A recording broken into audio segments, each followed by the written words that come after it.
నమస్కారం. ప్రియాతి ప్రేమైన మా ప్రేక్షకులకు దీపావళి పండుగ శుభాకాంక్షలు, శుభాశీస్సులు. దీపావళి దీపముల యొక్క వరుస, దీప అవళి అని చెప్పుకుంటున్నాం. మన పండుగలన్నీ ఋతుకాలములను అనుసరించి వచ్చే మార్పులకు అనుగుణంగా ఏర్పాటు చేయబడినవే. అందులో ఒకటి దీపావళి. అన్ని పండుగలలోకెల్లా కూడా అందరికీ అత్యంత ప్రియమైనటువంటి పండుగ దీపావళి. కొత్త అల్లుళ్ళు ఇంటికి రావడం, నూతన వస్త్రముల చేత వారిని ఇంటి యజమాని సన్మానించడం, చిన్నారి బాలబాలికలు ఆనందంతో మతాబాలు, చిచ్చుబుడ్లు, కాకరపు ఒత్తులు, భూచక్రాలు, విష్ణు చక్రాలు, ఒకటేమిటి లక్ష్మీబాంబుతో సహా ఆనందంగా తారాజువ్వ బాణసంచానం పేల్చి ఆనందాన్ని, సంతోషాన్ని అందరితో పంచుకోవడం.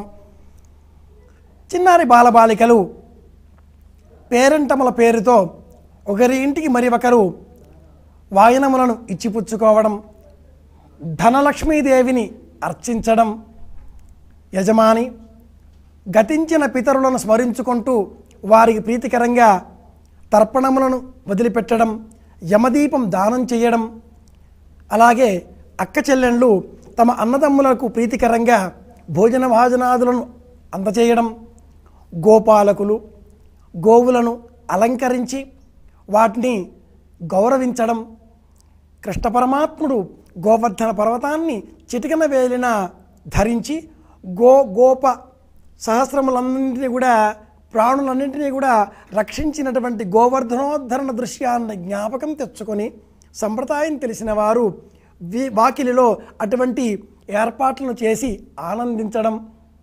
ఎన్నో ముచ్చట్లతో కూడుకుని ఉన్న అతిపెద్ద పండుగ, 5 రోజుల పండుగ దీపావళి. ధనత్రయోదశి ఇందులో మొదటిది కాగా, ధనత్రయోదశి, నరక చతుర్దశి, దీపావళి, బలిపాడ్యమి, భగినీ హస్తభోజనం అనే 5 రోజుల వరుసలో దీపావళి పండుగ పెద్ద పండుగ అని చెప్పుకోవాలి. ధనత్రయోదశి నాడు ఇంటిల్లిపాది ఆనందమును కోరుకున్న వారై ఇంటిలో, వాకిలిలో, మేడపైన దీపములను వెలిగిస్తారు. ఇందుకు ఒక చక్కని పౌరాణిక కథనం కూడా చెప్పుకుంటారు.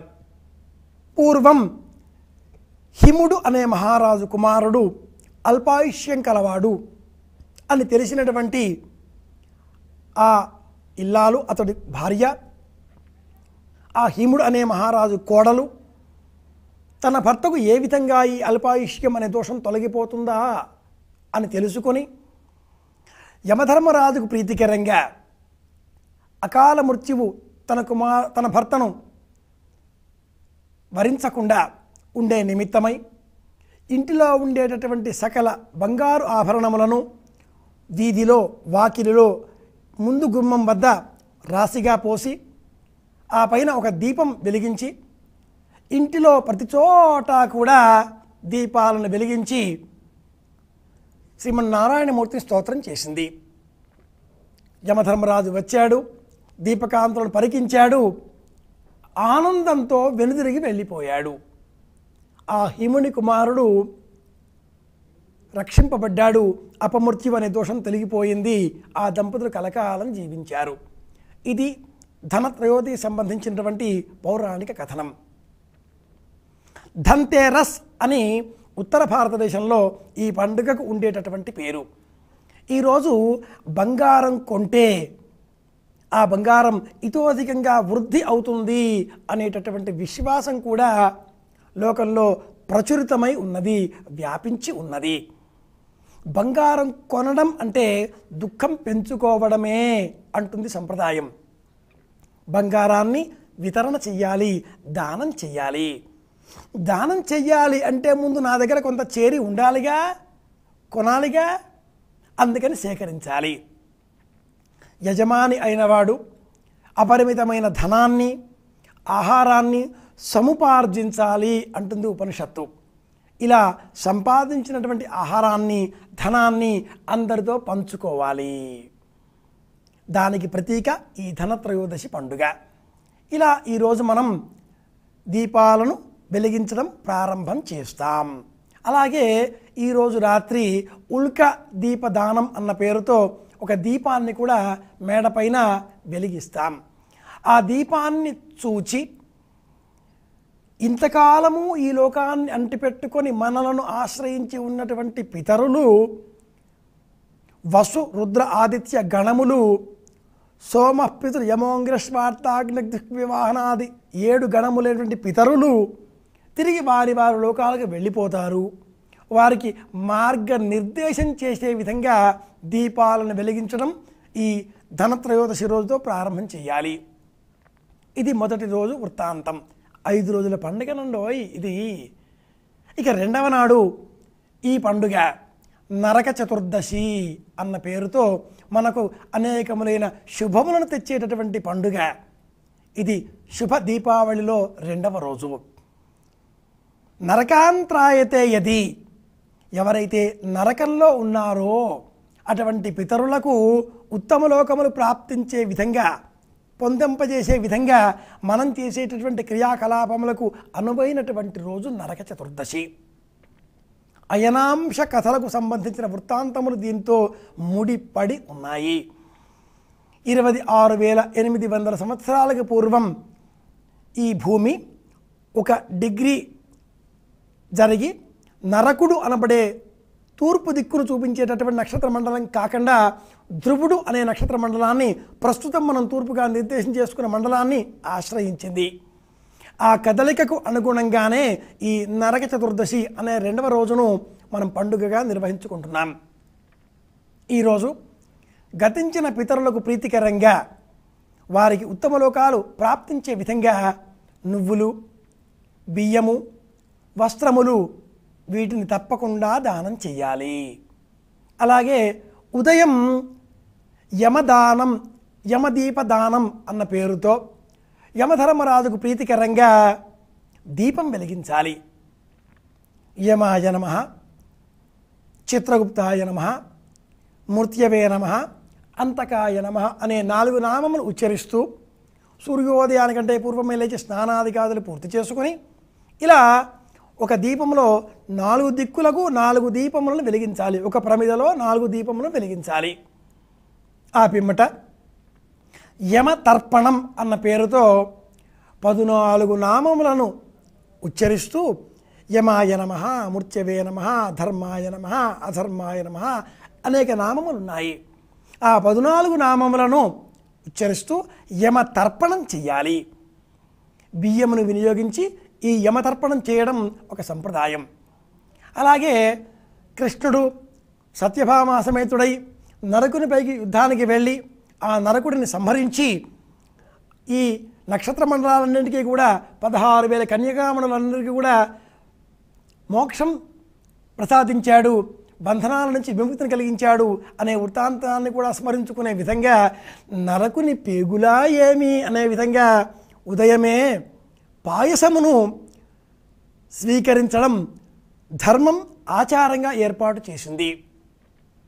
అలాగే ఈరోజు మనం తప్పనిసరిగా తైలాభ్యంగనం చెయ్యాలి. 5 రోజుల ఈ శుభ దీపావళి పండుగలో రెండవ రోజు నరక చతుర్దశి నాడు మాత్రమే మనం తైలాభ్యంగనం చెయ్యాలి. సూర్యోదయానికంటే పూర్వమే చేసేటటువంటి ఈ స్నానం, ఇందులో 5 విధములైనటువంటి ఆకులను అందులో వేయాలి. మామిడి, మేడి, మర్రి, జువ్వి, అత్తి. ఈ 5 పంచపల్లవముల వరుసలు ప్రాంతీయ ఆచారాలను అనుసరించి అనేకములుగా ఉండవచ్చును. పంచపల్లవములు అని జ్ఞాపకం పెట్టుకుందాం. ఇలా ఆ నీటిలో పంచపల్లవములను వేసి శరీరమంతా కూడా నువ్వుల నూనె చేత మర్దన చేసుకోవాలి. ఊరికే శిరస్సు పైన 1 చుక్క 2 చుక్కలు కొబ్బరి నూనె రాచుకుంటూ ఉంటారు. కాదండోయ్, నువ్వుల నూనెనే శ్రేష్టం. తైలే లక్ష్మీర్ జలే గంగా దీపావళి విధీయసే అంటుంది ధర్మం. ఈ 5 రోజులలో కూడా నూనె లక్ష్మీ స్వరూపము. అలాగే అనంతమైన నీటి రాశి గంగా స్వరూపము. ఇలా స్తోత్రం చెయ్యాలి, ఇలా భావన చెయ్యాలి. కనుక ఈరోజు సూర్యోదయానికంటే పూర్వమే హారతులు తీసుకోవడం కొన్ని ప్రాంతాలలో ఆచారం. ఇంటిల్లిపాది లేచి దంత ప్రక్షాళనాదికాదులు పూర్తి చేసుకొని ఆ పిమ్మట యజమాని స్త్రీ బాల వృద్ధులు అందరితో కూడా కూర్చొని ఉన్న సమయంలో ఆ ఇంటి ఆడపడుచు కుటుంబంలో ఉండే వారందరికీ కూడా మంగళహారతులు ఇస్తుంది. ఆ పిమ్మట అత్తదండన కలిగి మామదండన కలిగి అంటూ అనేకమైన ఆశీర్వచన వాక్యాలను చెబుతూ శిరస్సున నూనె అంటుతుంది. ఆ పిమ్మట దేహమంతా కూడా అలదుకోవాలి. దీనికి తైలాభ్యంగనం అని పేరు. ఇది రెండవ రోజు పండగ. నరక చతుర్దశి రోజు తైలాభ్యంగనం, యమదీపదానం, అలాగే యమతర్పణం, ఈ మూడు ఉదయం చేస్తాం. అలాగే సాయంత్రం విశేషించి మళ్ళీ దీపాలను వెలిగించాలి. ఈ దీపము 5 దీపముల వరుసగా అయి ఉండాలి. ఒకే ప్రమిదలో 5 దీపములను వెలిగించాలి. ఇది శ్రేష్టమైన విధానం. ఉదయం 4 దీపాలు, సూర్యాస్తమయం, నరక చతుర్దశి రోజు 5 దీపాలు, ఒకే ప్రమిద. ఒక దీపం ధనం, రెండవ దీపం సంపద, ఇలా చెప్పుకుంటాం.